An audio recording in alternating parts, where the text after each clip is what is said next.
Nikmati original, natural, dan healthy. Bersama Hydro Coco. Nikmati air kelapa asli dari Indonesia. Hydro Coco. Taste good, feel good.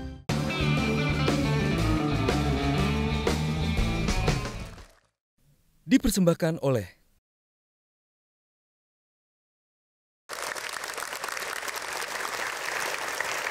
Terima kasih Anda masih bersama saya di acara Kick Candy, dan saya mau cerita bahwa tahun lalu bulan Mei saya diundang nonton konser berjudul Musica Foresta, dan sejumlah musisi tampil. Ternyata mereka adalah orang-orang atau anak-anak muda yang concern pada kondisi hutan di Indonesia.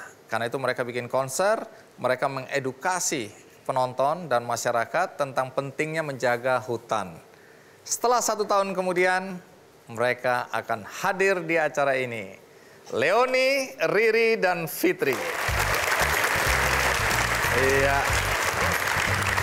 Halo, Bang. 3 darah penggagas acara Musica Foresta dan gerakan Hutan itu Indonesia. Silakan duduk. Ini? Anda bertiga tergabung ya, dan juga penggerak dari gerakan Hutan itu Indonesia. Siapa yang mau cerita? Gerakan apa ini? Gerakan ini tuh lahir dari kita kumpul bareng-bareng, dan kita waktu itu melihat ada satu hasil studi yang nunjukin bahwa orang Indonesia tuh kayaknya nggak melihat hutan tuh isinya pohon doang gitu loh. Oke, Jadi memang betul kan? Hutan itu isinya pohon. Iya. Iya. Mas Caca bisa marah-marah kalau dibilang hutan isinya cuma pohon doang ya. Oh, maksudnya ada banyak hal lain gitu. Oke. Jadi ada banyak flora fauna lain, tapi juga bahwa hutan itu punya fungsi buat dia jaga air, bikin kita tidak kekeringan dan nggak kebanjiran, jaga supaya nggak longsor gitu ya, dan lain-lain. Dan betapa hutan itu punya hubungannya sangat erat sama budaya Indonesia. Itu tuh kayaknya orang nggak pernah lihat gitu. Jadi lihatnya hutan sama dengan pohon. Jadi kalau misalnya hutan itu sama dengan pohon, ketika ditebang ya udah tanam lagi aja. Kan jadinya gampang gitu kesannya itu ya, gitu. sesimpel itu. Padahal hutan kita tuh jauh lebih keren daripada sekedar pohon. Jangan salah, saya suka banget pohon gitu ya. Oke. Tapi hutan kita tuh jauh banget lebih kaya dari itu gitu. Dan kita mikir, oke lah kalau misalnya orang nggak ngerti hutan itu sekaya apa, gimana mereka mau sedih ketika kita kehilangan hutan gitu. Mau menghargai hutan itu sendiri.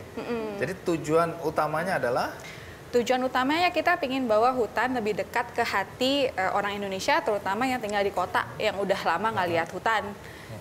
Kita bawa, saya sama Riri sih, kamu juga nggak sih?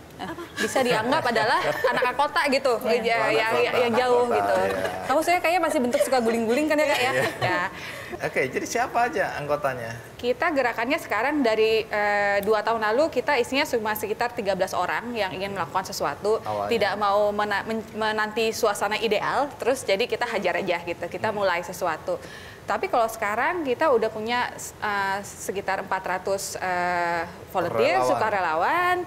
Kita punya tim inti yang udah sekarang isinya 5 orang dan bakal jadi 6 orang sebentar lagi. Dan kita juga punya mitra-mitra udah lebih dari 40 organisasi yang pernah kerjasama sama kita gitu loh. Oke. Ya, yang menarik dari gerakan Hutan itu Indonesia, kalau selama ini orang melihat hutan kemudian yang diceritakan adalah hal-hal yang negatif ya, kerusakan, kebakaran dan lain-lain, tapi kalian ingin membalikkan itu semua dengan menceritakan hal-hal yang bagus-bagus, yang positif mengenai pentingnya hutan. Ya. Nah, boleh tahu kenapa cara kampanyenya lebih menggunakan cara itu? Sebenarnya kalau bagi kita itu hal yang logis ya. Kenapa kita pakai pendekatan positif? Karena yang mau kita usung kan cinta. Kita ingin seluruh orang masyarakat Indonesia itu cinta hutan Indonesia dan menjadikan hutan Indonesia sebagai bagian dari identitasnya. Nah, cinta itu kita belajar bahwa tidak bisa menimbulkan cinta kalau dengan ditakut-takuti, dengan diberi begitu banyak cerita-cerita yang sifatnya negatif gitu kan, yang membuat orang jadi malah merasa tidak berdaya gitu. Kita ingin malah orang Indonesia kalau dengar tentang hutan, betapa kayanya hutan, betapa beragamnya Indonesia itu karena hutannya, itu jadi kemudian jadi tergerak gitu. Oh, ternyata memang keren ya hutan kita gitu kan. Terus dari situ timbul cinta. Ketika cinta timbul, terus timbul harapan. Nah, dari situ sebenarnya benih-benih aksi-aksi yang dilakukan secara individu maupun secara kolektif oleh setiap orang di Indonesia, harapan kita nanti bisa membawa perbaikan untuk kondisi hutan di Indonesia. Dipersembahkan oleh